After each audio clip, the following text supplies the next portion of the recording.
व्यवस्थाविवरण अध्याय 14।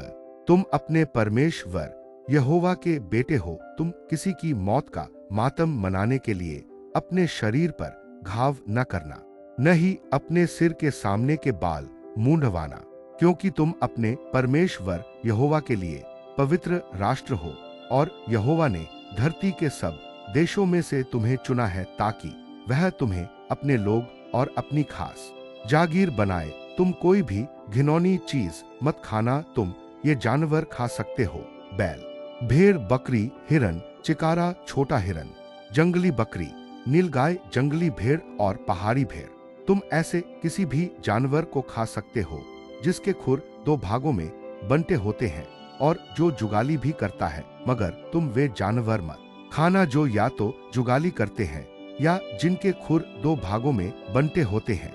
ऊंट, खरगोश और चट्टानी बिज्जू ये जानवर जुगाली तो करते हैं, मगर इनके खुर दो भागों में नहीं बंटे होते। ये तुम्हारे लिए अशुद्ध हैं। तुम सूअर को भी मत खाना, क्योंकि उसके खुर तो दो भागों में बंटे होते हैं, मगर वह जुगाली नहीं करता।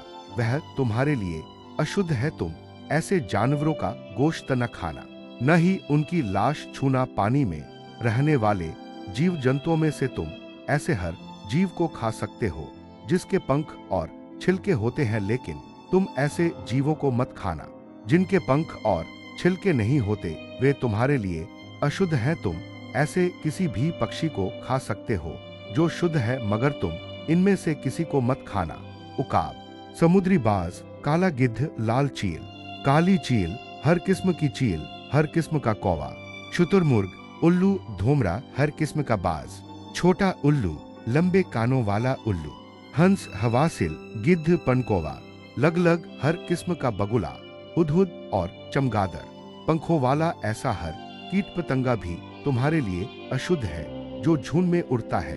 इन्हें खाना मना है। तुम उड़ने वाले ऐसे किसी भी जीव को खा सकते हो जो शुद्ध है। तुम ऐसे किसी भी जानवर का गोश्त मत खाना जो मरा हुआ पाया जाता है। तुम उसे अपने शहरों में रहने वाले किसी परदेसी को दे सकते हो, वह उसका गोश्त खा सकता है।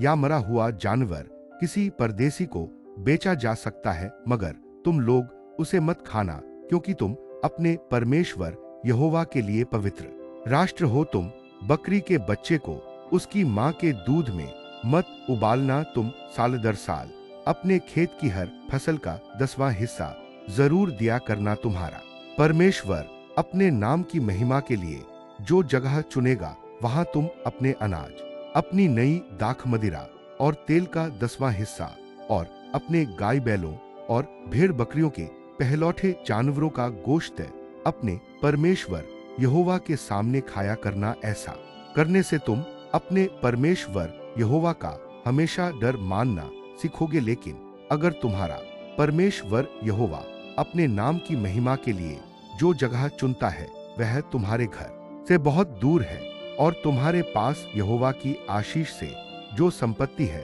उसका 10वां हिस्सा उतनी दूर ले जाना तुम्हारे लिए मुश्किल है, तो तुम अपना 10वां हिस्सा बेच सकते हो। फिर वह पैसा हाथ में लेकर तुम उस जगह के लिए सफर करना जो तुम्हारा परमेश्वर यहोवा चुनेगा। वहां पहुंचने के बाद तुम उस पैसे से जो चाहे खरीद सकते हो: गाय बैल, भेड़ बकरी, दाख मदिरा, कोई दूसरी शराब या कोई भी मनपसंद चीज, और तुम अपने घराने के साथ अपने परमेश्वर यहोवा के सामने भोजन करना और खुशियां मनाना।